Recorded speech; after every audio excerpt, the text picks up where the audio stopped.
जय श्री राम। भये अजस अग भाजन प्राणा, कवन हेतु नहीं करत पयाना। अह मांद मनु अवसर चूका, अजहु न हृदय होत दुई टूका। हे प्राण, अपयश और पाप के भांडे हो गए। अब ये किस कारण कूच नहीं करते, निकलते नहीं। हाय नीच मन, बड़ा अच्छा मौका चूक गया। अब भी तो हृदय के दो टुकड़े नहीं हो जाते। मीजी हाथ सिरु धुनि पछताई, मनउ कृपन धन राशि गवाई।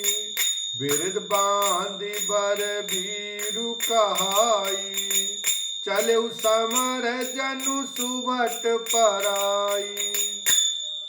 सुमंत्र हाथ मल मल कर और सिर पीट पीट कर पछताते हैं, मानो कोई कंजूस धन का खजाना खो बैठा हो। वे इस प्रकार चले मानो कोई बड़ा योद्धा वीर का बाना पहनकर और उत्तम सूरवीर कहलाकर युद्ध से भाग चला हो। विप्र विवेकी वेद विद सम्मत साधु सुजाति, जिम दो के मद पान कर सचिव सोचते भांति। लखन सिया राम, जय जय राम। जैसे कोई विवेकशील, वेद का ज्ञाता, साधु सम्मत आचरण वाला और उत्तम जाति का कुलीन ब्राह्मण धोखे से मदिरा पी ले और पीछे पछतावे, उसी प्रकार मंत्री सुमंत्र सोच कर पछता रहे हैं। जिम कुलीन तिय साधु सयानी, पति देवता कर्म बानी। रहे करम बस परिहरि नाहु, सचिव हृदय तिमि दारुण दाहु।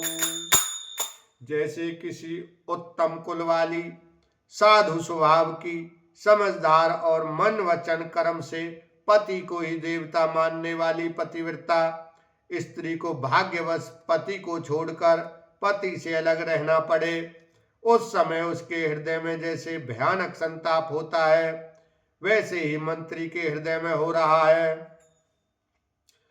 लोचन सजल डीठी भई थोरी, सुनई न श्रवण बिकल मति भोरी। सूखई अधर लागी मुँह लाटी, जीव न जाई और अवध कपाटी।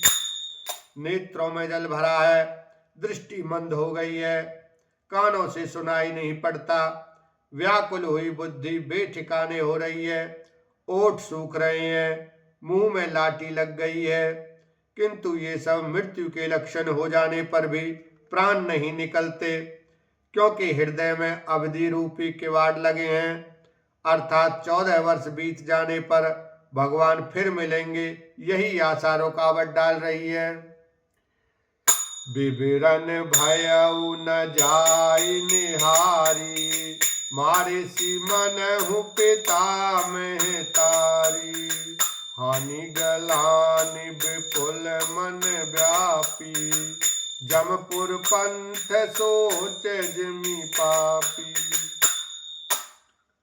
सुमंत्र जी के मुख का रंग बदल गया है, जो देखा नहीं जाता।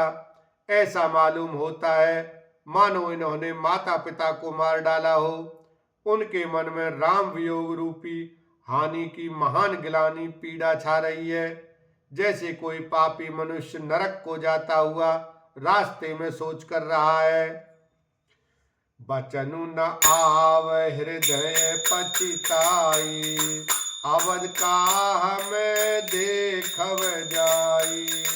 राम रहित रथ देखी जोई, सकुची मोई बिलोकत सोई। मुंह से वचन नहीं निकलते, हृदय में पछताते हैं कि मैं अयोध्या में जाकर क्या देखूंगा। श्री रामचंद्र जी से शून्य रथ को जो भी देखेगा वही मुझे देखने में संकोच करेगा, अर्थात मेरा मुंह नहीं देखना चाहेगा।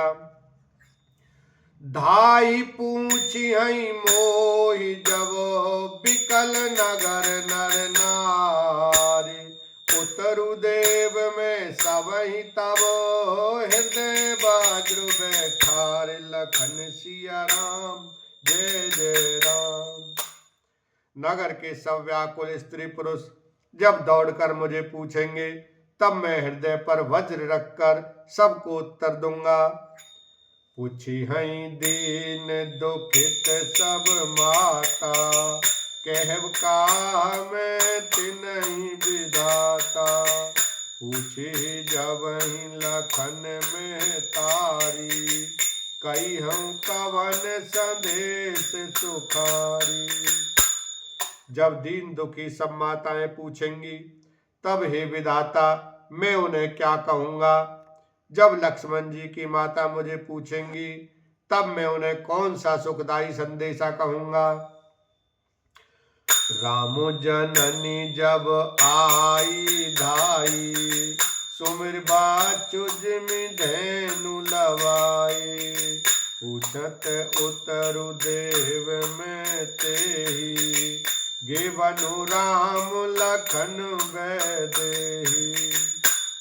श्री राम जी की माता जब इस प्रकार दौड़ी आवेंगी जैसे नई ब्याई हुई गऊ बछड़े को याद करके दौड़ी आती है, तब उनके पूछने पर मैं उन्हें यह उत्तर दूंगा कि श्री राम लक्ष्मण सीता वन को चले गए।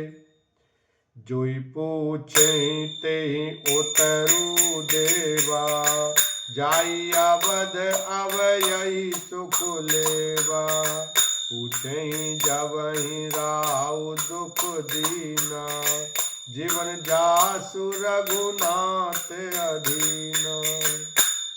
जो भी पूछेगा उसे यही उत्तर देना पड़ेगा। हाय अयोध्या जाकर अब मुझे यही सुख लेना है जब दुख से दीन महाराज जिनका जीवन श्री रघुनाथ जी के दर्शन के ही अधीन है मुझसे पूछेंगे। देहऊँ उतरु कौन मुँह लाई, आयऊँ कुशल कुंवर पहुँचाई, सुनत लखन सिय राम संदेशु, तृण जिम तनु परिहरि नरेशु। तब मैं कौन सा मुंह लेकर उन्हें उत्तर दूंगा कि मैं राजकुमारों को कुशलता पूर्वक पहुंचा आया हूँ। लक्ष्मण सीता और श्री राम का समाचार सुनते ही महाराज तिनके की तरह शरीर को त्याग देंगे। बोलो सियावर रामचंद्र की जय। उमापति महादेव की जय।